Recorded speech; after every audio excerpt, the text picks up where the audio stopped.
If He Had Been With Me by Laura Nowlin. Chapter 6. The doll is crying again. I'm never having sex, Sasha says. She kneels between the clothing racks and lifts the doll out of its carrier. The saleswoman folding clothes by the register looks over at us. Sasha lifts the doll's shirt up and inserts the key dangling from the bracelet around her wrist into the small of the baby's back. It's continuous crying. That's what they want you to say, I tell her over the noise.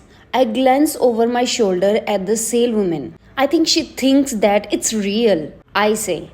A few moments later, the doll's crying winds down. Sasha still holds it slung over her arm with the key twisted in it. If she takes it out before 2 minutes are up, it will start crying again. And if the computer chip inside the doll records that she ignored it, Sasha will get a failing grade for the project and at least a C in her family's science class. Sasha looks over at the saleswoman and shrugs. Well, it's working, she says. I'm never going to have sex. Does Alex know? I say. I turn back to the sale rack and continue to flip through the clothes. If it starts crying during the movie, I will break it to him then, Sasha says, and I smile. The boys are supposed to be meeting us later. It's been a good semester. I like our new friends and my new clothes. I'm going to have straight A's and B's when school lets out for Christmas.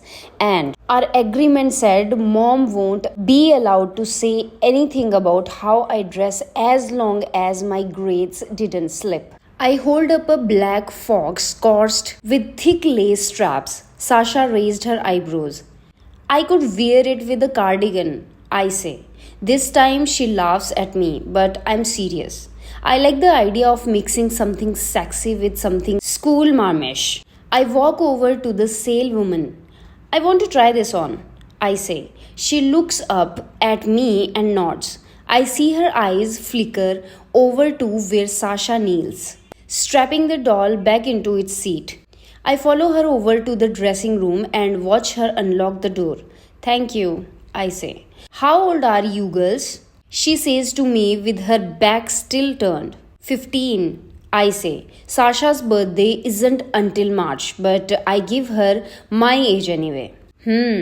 She says and turns to leave. Part of me hates this woman, and part of me wants to grab her sleeve and tell her that I'm actually a good kid. It's a doll, I say. She turns to face me. What? It's a doll, a school project, I say. She narrows her eyes at me and walk away. It's an hour later at a cheap jewelry store while Sasha is looking for a necklace for her little sister that I see the tiara. It's silver with clear rhinestones, the kind they used to crown the homecoming court just 2 months ago. We laughed and rolled our eyes at the tradition. But at the time, I had wanted a crown, just not what it symbolized. I pick it up and slide the combs into my hair to hold it in place. I admire my head, turning it back and forth in the mirror. Then step back to get the effect with jeans and a t-shirt. I like it. What are you going to do with that? Sasha says, coming up behind me at the register. Wear it, I say, every day. Hello, Your Highness, Jamie says to me when we meet them later outside the mall's movie theater. I am thrilled to have his approval. I reach out and take his hand and he kisses me hello. During the movie, the doll starts crying again and Sasha and I meet each other's eyes and start laughing.